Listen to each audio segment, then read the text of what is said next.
An exciting morning right here on Dominion Television, Dominion Sport, where we give you all things sport on the go. We look at the local from the European scene, basketball, athletics, the world of football, the world of table tennis, long tennis, and you talk all things sport right here. I am Paul Abe Toluwanimi, and I have the expert analyst himself, Samson Balogun, the man with unbiased analysis and undiluted report to talk all things sport on the show. Good morning to you, Samson. How are you feeling this wonderful morning? Well, top of the morning to you, Tolu. It's really nice to be back here to talk sports. As we do on this time, we bring you top-notch analysis and most definitely undiluted reporters. So sit back, relax. There's a lot to talk about on this show this morning. Well, honestly, something there's so much to talk about on the show. You know, if we look at what's happening with Nigerian sport, which we're going to discuss this morning. Also, let's just start off from the local front, where Rivers United, played out with the Oga Boys, and the game ended goalless. If you go back to Rivers United, qualification against the Black Bulls of Mozambique, you would actually see that game as most of the key players did not start for Rivers United, but they were still able to churn out, 1 point away from home, on their home turf to Ikorodu City. You see, one would expect that the league management company and of course the NFF would have cut Rivers United some slack. Yeah. Yes, the outstanding game had been scheduled to be played on yesterday, but for the fact that they represented the country, on the continent, I think it would have been best if they shifted the game a little bit forward. But unfortunately, it wasn't. Yes, they were still able to grind out a 0-0 draw against Ikorodu City, who are also not so consistent this season. But then the truth of the matter is, regardless of the situation, it's an outstanding game. It has been played. Rivers United got a point out of possible 3. And, the deadliest result you can get in a game is a draw. I agree. Because during that period, you think you are fine, but until you eventually get to know that you are not fine. But at the Adoki Admesi Amaka Stadium yesterday, Rivers United, yes, they got just a point from possible 3. Ikorodu City had a share of the spoils away from home. Yeah. That's a moral booster for Ikorodu City going back home to play their next home game. It's going to be, the season has just started, but there's still a lot to unfold. I just pity Rivers United because they still have a lot of games to be played in the group stages of the CAF competition. Winning, they are still going to have a lot of outstanding games. In fact, you might see them way below mid-table, at some point, because they might have 3, 4, 5, 6 outstanding games, depending on how the MPFL is scheduled to be played. But then, if you qualify to play the CAF Champions League, you are in the group phase, what happens is that you want to qualify for the next one too, especially when it's not too sure you're going to win. And for Rivers United, they are just one of the teams playing in the CAF Champions League. So the chances of victory, winning the competition is so slim. It might just be just 1 out of 100 because we have so many teams playing in the competition. So another thing that matters to them right now is to maintain a very good position on the log in the NPFL. And how will they do that if they are not consistent with victories? So maybe by January they will have to expand the scope of things at Rivers United, bring in more quality players to accommodate the competition they will be playing on the CAF scene. All right, let's look at the log of the table after that game between Rivers United and Ikorodu City to look at where these teams are at this point in time. And I'm going to agree with Samson Balogun. It's going to be a tough one for Rivers United at this point in time. But they're having it still good. They're sitting 9th on the log of the table. They still have 2 games to play. And you look at Ikorodu City right here on 5th position, 10 games played already, and they have 15 points. There you have it. Samson Balogun is already shaping up for most of the team. But for Rivers United, just like you said, is this still going to be so much a struggle to see them, still maintain the top 4 position right there in the MPFL? Well, for some teams in the MPFL right now, Rivers United, they have 2 games. They have 2 games in hand, meaning that if they get maximum 3 points, which is not likely, in those points they move straight to the top of the log. But then Nasarawa United also has a game in hand, so meaning that they most likely will be in the top 3 or in the top 4 in the MPFL. That being said, you can't always, have these games in your favor. Yeah. So it's really very difficult for them right now. Look at Remo Stars, who are, of course, the champions last season. They are currently 17th on the log, on 10 points. And they have just just 5 points, just 5 points ahead of the team at the lowest team on the log, which is 28th, Kano Pillars. So it tells you that just a defeat or a victory can propel or downgrade you to unimaginable position on the NPFL table. And as I always said, this is the most unpredictable league around the world. You don't even know where you'll be after a defeat or a draw or a loss. So it's really tight right now. Every team, they are on each other's neck and they are breathing down each other's neck, making it sure that, for every victory, it counts. Sometimes you win and it still doesn't matter. I agree. Because the team ahead of you is leading by miles. But then it's not like that in the NPFL. And Rivers United still has a lot to do, especially for teams who have played or are still playing in the CAF Champions League. Remo Stars, yes, they are struggling. They have 3 games in hand. That is 9 points. If they win all 3 games, they go straight to 19 points. Same points with Nasarawa United. Just that goal difference will be the judge. But are they going to win all 3 points? Not likely. And for other teams too who still have outstanding game, even Rangers still has 1 outstanding game, and Rivers United has 2, and of course Nasarawa United still has 1 in hand. Meaning it's still going to play against some of the teams who, I think it's Remo Stars. So it's going to be a really difficult one. Nasarawa United, who are table toppers, will be playing against a team whose place they want to take come the end of the season, which is to become league champions. That's Remo Stars. So very difficult situation right now, but they can still find their way out of it. Remo Stars are out of the CAF Champions League, so they can concentrate fully on playing the league. And if their concentration yields results, automatically they are going to be among the contenders for the title. But look at the distance. I mean, just 3 games in hand, 10 points, just 9 points differentiates. I mean, it's the difference between team on 17th and team on number 1 on the log after 10 games. So it's really a difficult one right now. But then I think these teams are Rivers United, Remo Stars. They still have what it takes to be right there. All right. Let's see how Rivers United and Remo Stars can climb at the top of the ladder right here in the NPFL. Let's talk about the Flamingos who have crashed out of the Under-17 World Cup in Morocco. A sad one for the Flamingos. They lost that one to Italy just yesterday. They're about in the early hours of 8 p.m. They lost that game to Italy. But before we discuss about Bankole, Coach Bankole Oluwakari's team, let's watch an highlight for the game between Italy and the Flamingos.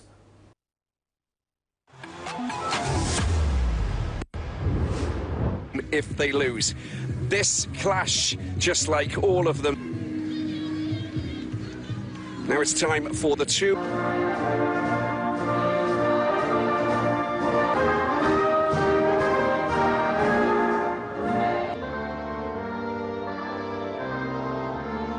They look solid, they look dangerous up front. Captain Shakirat Moshood wearing the number 8 on her back, wonderful player team. And they lost to Spain with Nigeria. Really dangerous, just holding fort and just getting those Dispino and Giudici in the midfield to make up. Italy playing in blue, Nigeria chipped over the top towards Queen Joe's. Well, onside, we'll have to wait and see. Well, let's see if the shot goes in. It's straight. Putting it on. Pass down down the flank and form. They look so good. That's a very dangerous piece of play, and it's been picked. See into Milan. Down that left side there.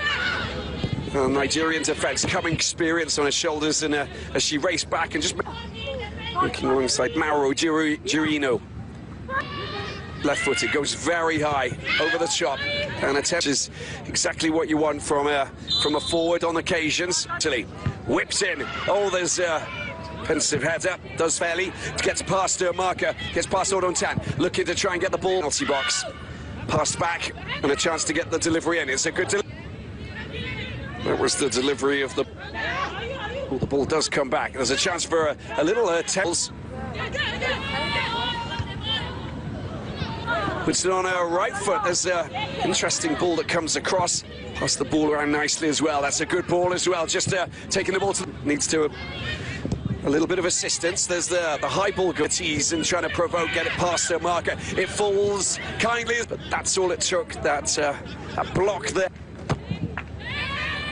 Corner, does it get past the front? Get themselves a victory in their final game against Costa Rica, and now it picks up comfortably there by Copelli. And a little high ball over the top, and not a bad one as well. The goalkeeper doesn't come out. It has to go in search of an opening goal. Martina Bressan is up there as well to Korea DPR. They were, of course, the most successful rest of the game. Both quality players, talented, and it's been stopped quite quickly with a Turleman. Shot. Bressan's at the back. A delivery. It's been lofted over the top. It's directly in that position. Happy with the shirt pulling is all right. Get a shot in. Oh, down towards the byline. It's been pulled back. Here's Copelli. Copelli looks up, looking for an option. There's the attempt to get Bressan on the end of it. It has been picked up. An attempted shot thwarted, but squares the ball. Moshood takes shots sometimes. There's a chance for an effort. In the middle, excellent work. This has been picked up. Venturelli going into the penalty line with Venturelli coming straight down into the right. Players moving into space. Into the middle it goes to Giulia Robino. That's a lovely ball. High ball coming in. This is the Italians' little flick through. Queen Joseph, she's quick. She's very quick. Brest put pressure on those players. It just, Hannah Ibrahim doesn't. Nigeria, high ball into the penalty side. Acceleration, can she get past her marker? Turns her inside and out. There's the shot. Look at that. She has been collected, and a little chance here. Oh, that's good work from Moshood. Because that persistence paid off for Shakira. Excellent. Waits for a little bit of support. Or does she? Puts it on it. Going from first gear in glove of Robioni. Another header, another chance. It's again putting pressure on this defence. Oh, it's down there towards Volpini. Volpini's waiting for support. Goes down to Venturelli. Again, sending the long ball up. That's a very 30 minutes in. It is goalless. Straight across, and that's we've got players here, of course. Goes high over the top, away from the goalkeeper. Anybody linking up? And over 8 minutes left in this first half.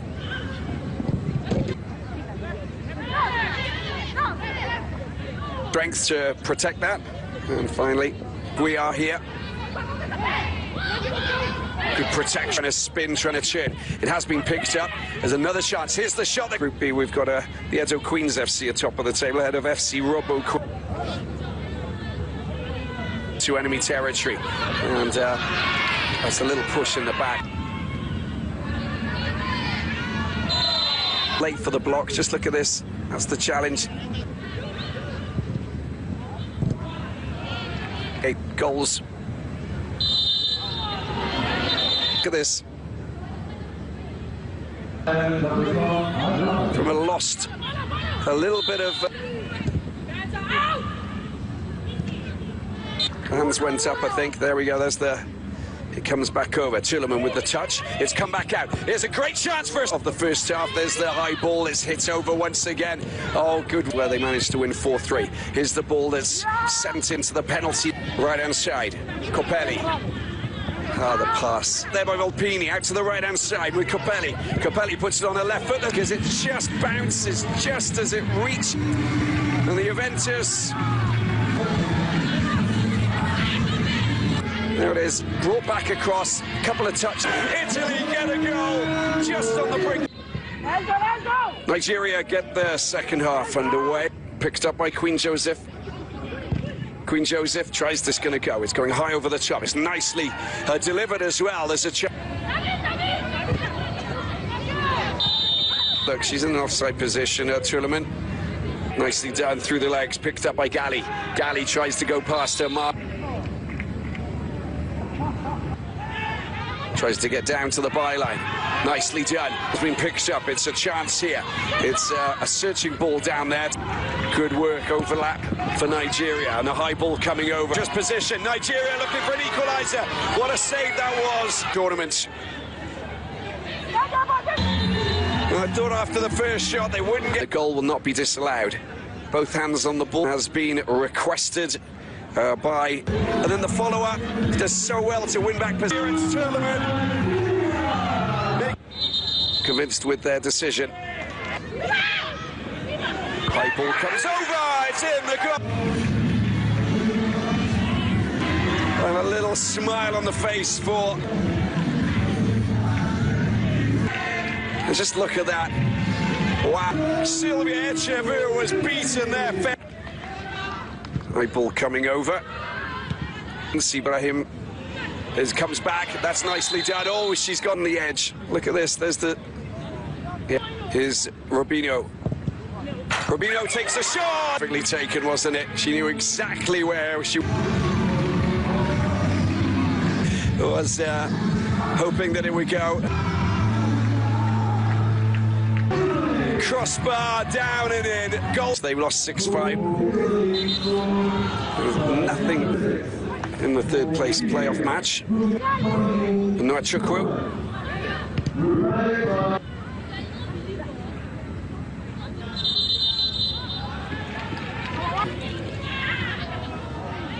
Threaded through. Nice player in front of her, which Verini. That's to the other side. Always a battle. They've won the ball back as well. Presence at the back. There's the run from Gali. Gali goes. Who's going to be taking this? There's Bedini. High ball into the penalty box. Goalkeeper. There's the delivery. There's the delivery and some pace as well. Oluwaju. No. Oh, this is nicely done. It's been picked up, but about getting those shots on goal and getting one that will actually count. Performances in the group stage in their 3 games played. High ball coming over.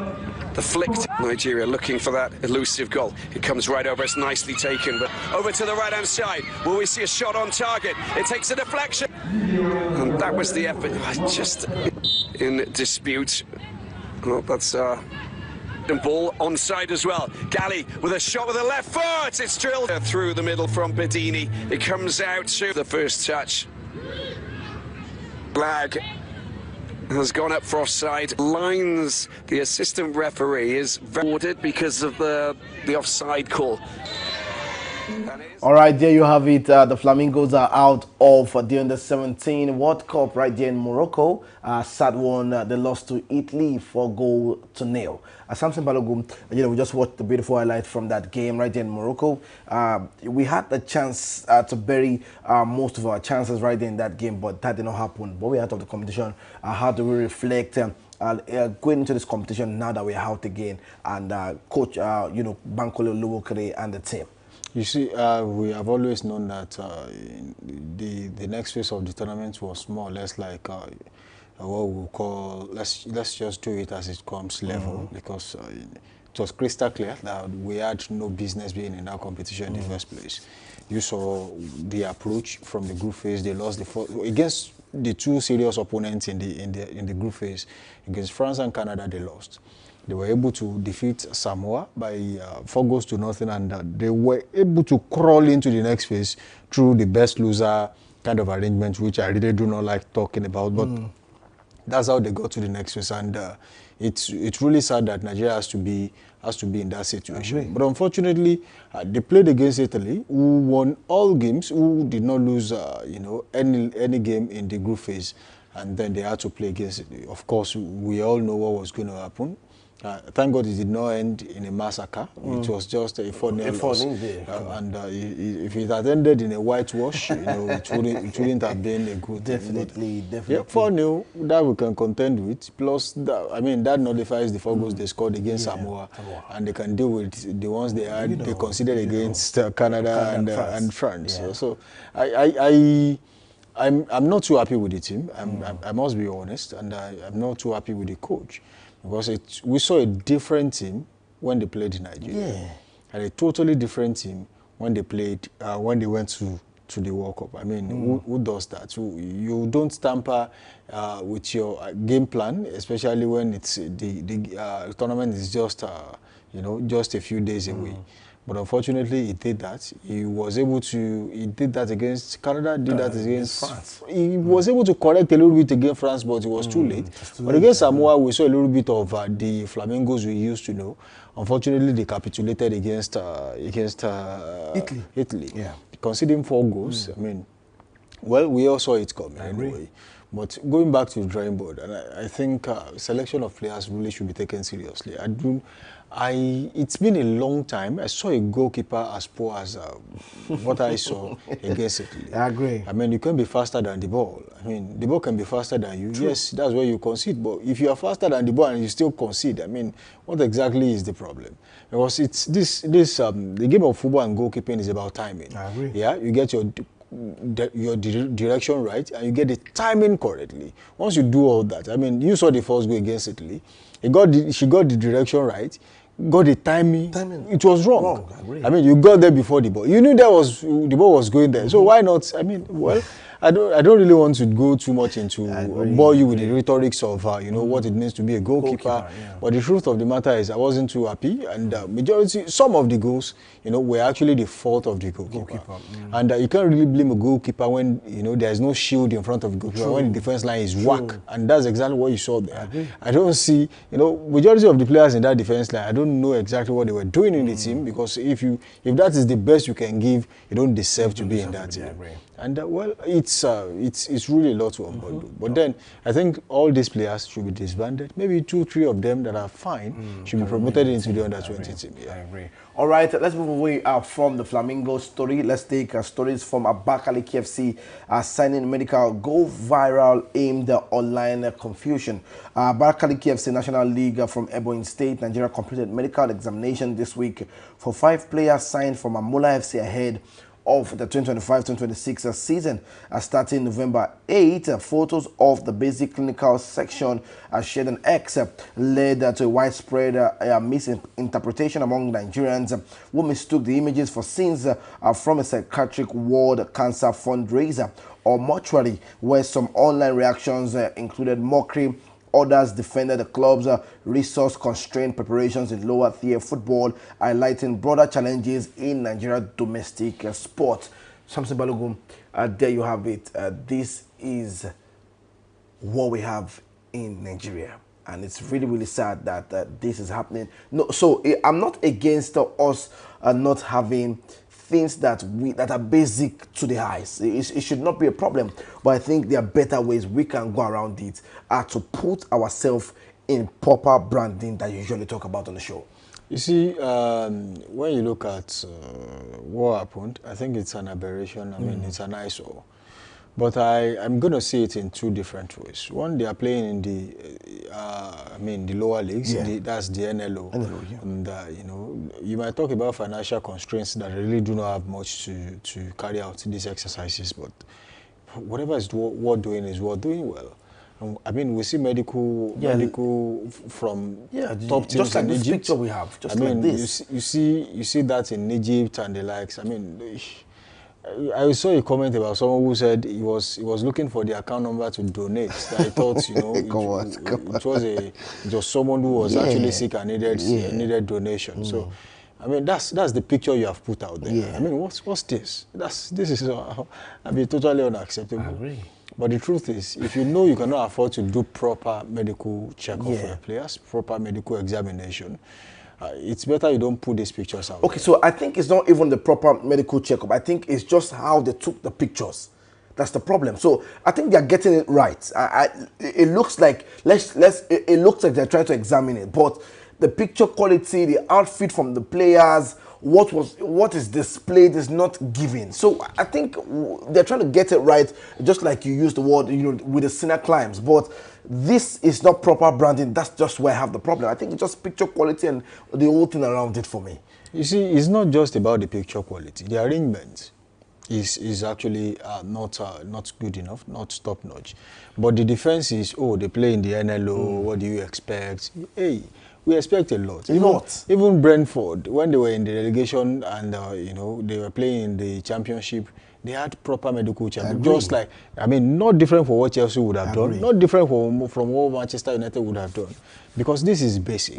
It's not just about branding. Yeah. It's about basic. It's not different from what it should not be different from what a top team would do. Because it's a basic requirement. You must know the state of health of all your players before the season starts. And that's what you are doing. We understand and we commend you for that. But putting this kind of picture out there, they are all worrisome. Different outfits for all the players. I mean, one is putting on the Super Eagles short, another was putting on jean. You see, when you find yourself in this kind of situation, you begin to understand what role is the club playing in branding, deliberate branding of the players. Deliberate branding. Yeah. If for example, when N'Golo Kante came to Chelsea to sign a deal, he was given the full kit. Yes, you're not yet our player. There is no branding. There is no name on the shirt, but it was given a full kit to wear. Same for Solomon Kalou. I'm just mentioning names back then, not just now. Same for when John Obi Mikel came to. You could see there was a picture of John Obi Mikel when he went to Manchester United. Almost signed for Manchester United. What was he wearing? Manchester United kit. So I don't know. I don't know if there was no preparation, but going forward, I think the proper and deliberate branding of the players really matters. If they were putting on it's short from the club, or maybe a long tracksuit. I mean, people would understand. Oh, but then what's all this? You look at what he's wearing. It's actually sporty. You would know that he was having a medical, and there was someone there examining the player. That is the purpose of having an examination. But then you are just lying down there. It just look like they just planted it into your body just for to let us. This made me it reminded me of a popular person in Ibadan who faked his own comatose sister. I mean, and was on the bed. And then even the oxygen that he was said to have been passed to his nose was not on, and everything was just wrong. So just for the picture, that's exactly what I'm saying. Okay. How are we even sure that this exercise is not just pictures? Yeah. That is being practiced. True. In the real sense of it. I agree. I mean, how do you lie down here like a dead body? It's bad. We can do better. We can do better, honestly. That's just the word. We hope for the very best. That things change quickly and soon as possible. Let's move away from that. Let's talk about Nigerian Football Federation, as they have been probed over $25 million FIFA grant mismanagement. Nigeria's House of Representatives has launched an investigation into Nigerian Football Federation for alleged misuse of $25 million in FIFA and CAF grants from 2015 to 2025. Spotlighting a $1.2 million allocation for a mini stadium in Kebbi State. Former NFF President Amaju Melvin Pinnick defended the project in an October 29, 2025 interview, ascertaining that FIFA audit verified proper expenditure despite a viral video revealing substandard conditions. Lawmakers have summoned Pinnick and current officials for hearings and growing public calls for financial transparency. And there you have it. Samson Balogun is not looking too good right now for Nigerian football when it comes to the issue of mismanagement of funds. But let's listen to Amaju Pinnick if you have that video ready, and let's listen to Amaju Pinnick speaking ahead of all right, we don't have that, but I'm going to listen to the expert analyst himself, who has done, I'm sure, his homework on this information we've been hearing for days now. And Samson Balogun is not good to the ears. I wish we can have the stadium also, so that we can really even understand what exactly is going on with, FIFA, NFF, and Nigerians that want to know what is going on. Samson, over to you. Well, I think a lot is wrong. A lot is wrong with the project. The only thing that was right about the project was the funding. That FIFA released money for a particular project. But every other thing aside from that is totally bad, it's totally wrong. One of the things I saw was the fact that of all the places you would take a pitch, I mean, the FIFA Go project, why Benin Kebbi? From from anywhere around the world. You cannot go to Benin Kebbi by straight flight. So meaning that you have to go through Bauchi. And when you get to Bauchi, you take maybe 6 hours, you enter a bus, 6 hours down to Benin Kebbi. So of what purpose is the use of this particular pitch in Benin Kebbi? Yes, they also deserve this kind of facility, but it's just a lot to unbundle. Away from there, you see that even Amaju Melvin Pinnick has come out to say, look, there's a lot to explain about this. Oh, it was supervised by the body, FIFA, and a lot was done, that. See, you continue to explain and explain and explain. You go explain tired, because it's disastrous to have this kind of situation. And there was also a picture I saw of the same project, same amount of money. I think that was in Kenya. And it was compared to that of Nigeria.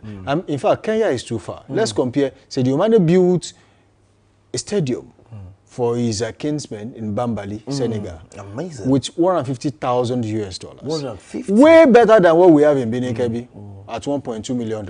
So it tells you that there is something wrong somewhere.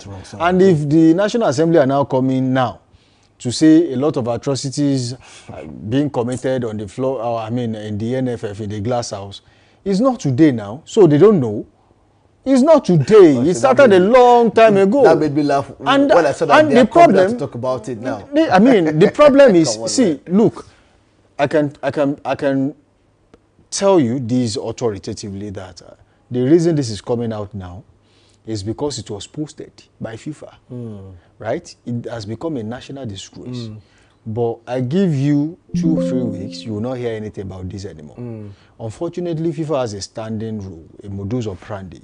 No government body should interfere with anything in sports, especially football. So you cannot interfere. So if anyone will ask NFF questions about how these monies are being spent, it will be FIFA themselves. And FIFA has not said anything. They have chosen to, do this silent treatment. Yeah. They took the picture and posted it on Next. Yeah. So they wanted everyone to react. See, if you want to get to the root, to the bottom of a particular issue, you don't necessarily have to talk. I agree. Right? And that's the approach FIFA chose. Let's just put the picture out there. They will come and say some things.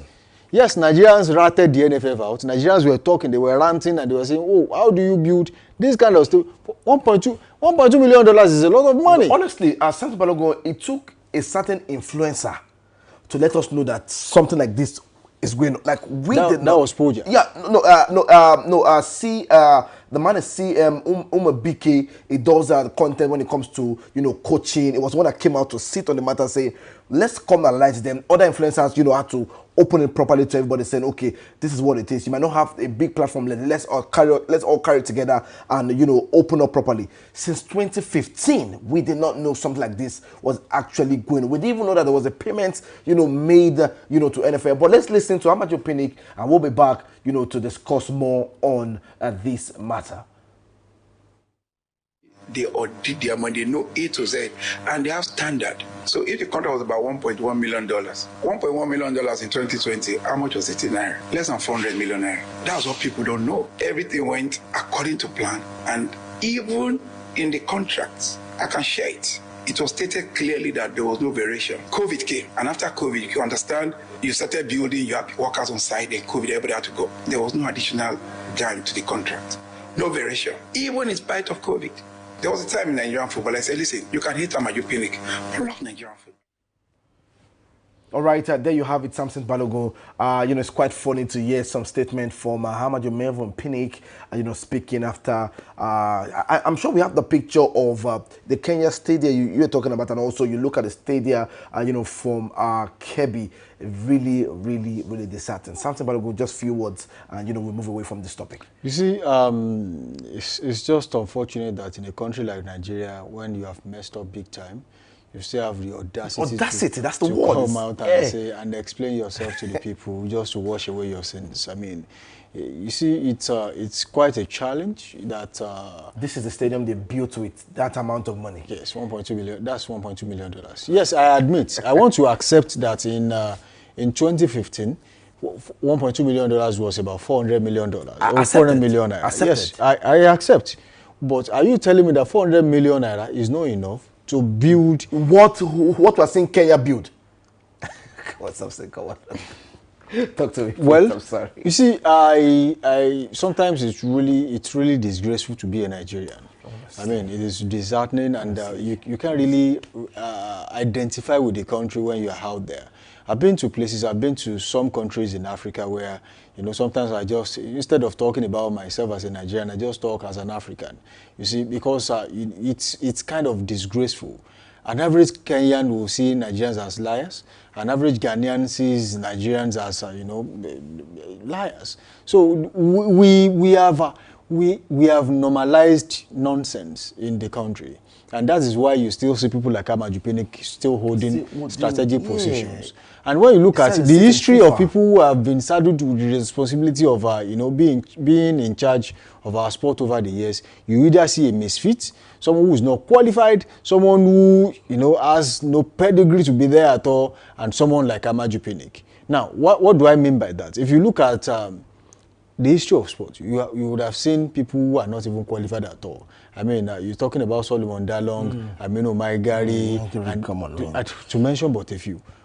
What were they doing before they were saddled with the responsibility of, being in charge of sports in the country? But unfortunately, as I always say, for anything you want to do, the moment you start compensating people with strategic positions, you are in trouble. You definitely run into trouble.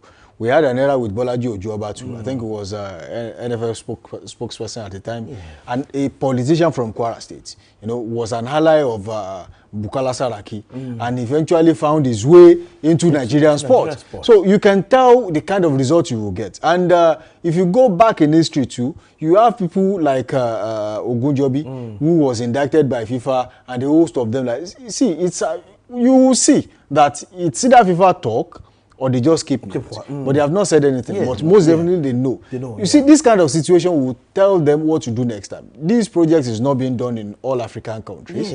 Only selected African countries: Kenya, Nigeria, I think South Africa, maybe Ghana. Not all African countries, just a few. They were selected at random.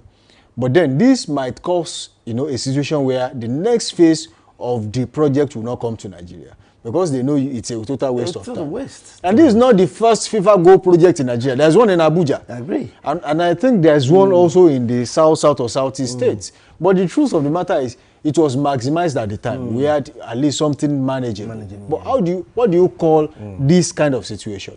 There's nowhere to look at where you will sit.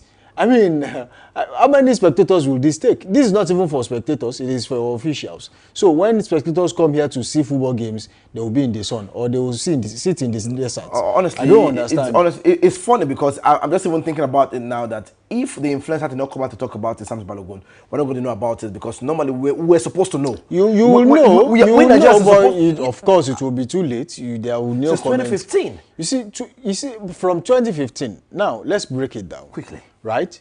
400 million naira, is a lot of money. It is. If you want to build a standard stadium, right, and you want to build according to your size, it's not necessary you build the Alliance Arena. I agree with you. It is not necessary you build Stamford Bridge. Not necessary you build the Emirates Stadium. But then you can do something within the scope of the amount of money in the coffers of the NFF, earmarked for this project by FIFA.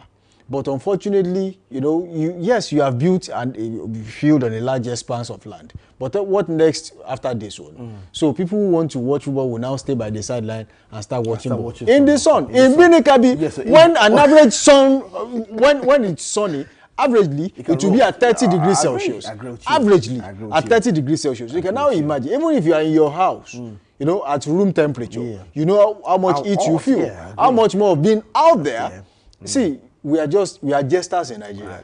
And unfortunately, we have decided to saddle the responsibility of, coordinating affairs of sports with jesters. With jesters, yes. Yeah. So this is what we do. And you cannot get anything better than what we are getting. It's just, when we talk, we just talk because we are pained by what we are saying. But unfortunately, you even after Amaju Pinnick and someone else comes on board, you still find another jester. Yeah, because what they do is that they recreate or procreate themselves into the system. So when one jester is leaving, brings another clown into the system. So that's what we do. So they recreate themselves. I agree. And it's so sad. Honestly, it's sad that we hope that we find a solution to this situation happening in Nigerian sport as soon as possible. We're about to wrap up the show. We're gonna get an update also from the Carabao Cup that happened yesterday. But before that, let me let you know that Kwara government has spent 2 billion on renovating. Why did you go on? Kwara State government has spent 2 billion on renovation of Ilorin Indoor Sport Hall. The Kwara State government has invested over 2 billion in renovation of Pa Gabriel Ladipo Indoor Sport Hall at the George Inn Stadium right there in Ilorin, a project described as the state's largest single investment in sport infrastructure till date. Something Balogun, there you have, if you can have the pictures, of the 2 billion naira project from Kwara State. There you have it. It looks like more development coming through Kwara. The executive chairman, Kwara State Sport Commissioner Bolaji, he disclosed during a media tour by the members of the Chapel of Nigerian Union Journalists, NUJ, Kwara State Council. And Samson Balogun, this is a beautiful edifice, the renovation of 2 billion naira project. Yeah, 2 billion naira project. That's really interesting, It's really nice to spend billions and billions of naira on pet projects, yeah? And it's really nice to actually... It looks like a 2 billion naira project. Yes, that's what I'm saying. Standing ACs yes, that's what I'm saying. The basketball court, the seat, they are actually worth 2 billion naira. Yes, it's a welcome development that the Kwara State government deemed it fit to invest so much money in sport in Kwara State. But we want to see, as they have spent 2 billion naira to build, we want to see them maintain the facility too, because it is quite important. It is, one of the things that it's disheartening to see that monies are being spent on projects, and then when you get there, after years later, you really be sorry for a country like Nigeria. Yes, it's really good. In fact, that includes the Kwara Stadium, and it's not just one project. I mean, 2 billion naira, we are seeing the results. We once had billions, a contract of billions of naira in Oyo State, to where eventually we went to see a game of football, and then we were under the shield, and it was like we were in the rain. So it's let's see what will happen for Kwara.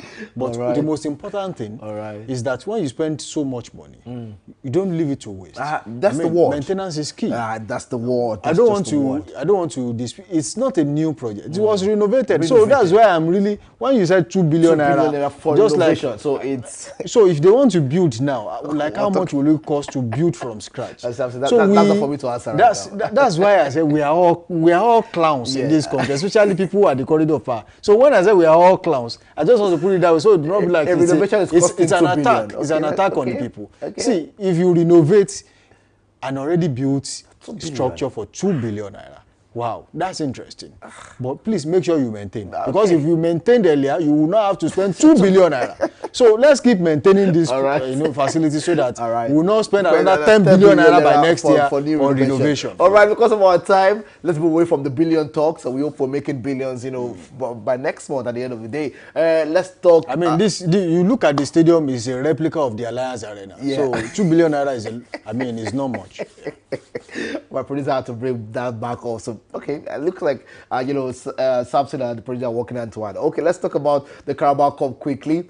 There you have it. Yesterday was fantastic in the Carabao Cup. We can have the fixtures for yesterday's game, and also we're going to look at the draw. There you have it. Arsenal defeating Brighton of Albion. Arsenal fans are enjoying this season, and it's been a lot of silence for them.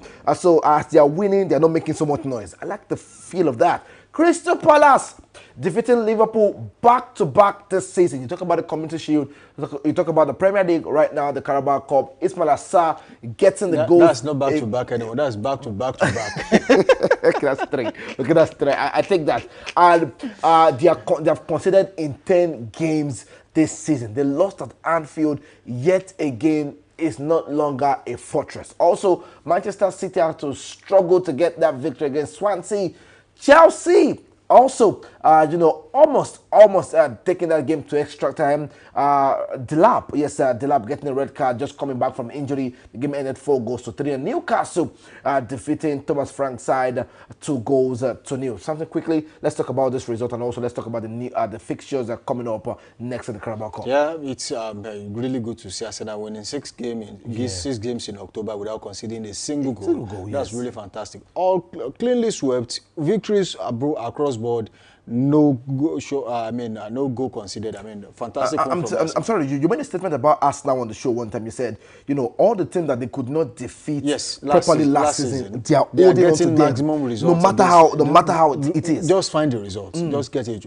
And one of the things they have also been able to do this season is they have reduced the way they concede flimsy or silly goals. So that has actually helped them. I mean, going all through October, playing 6 games, no goals conceded against top and average teams.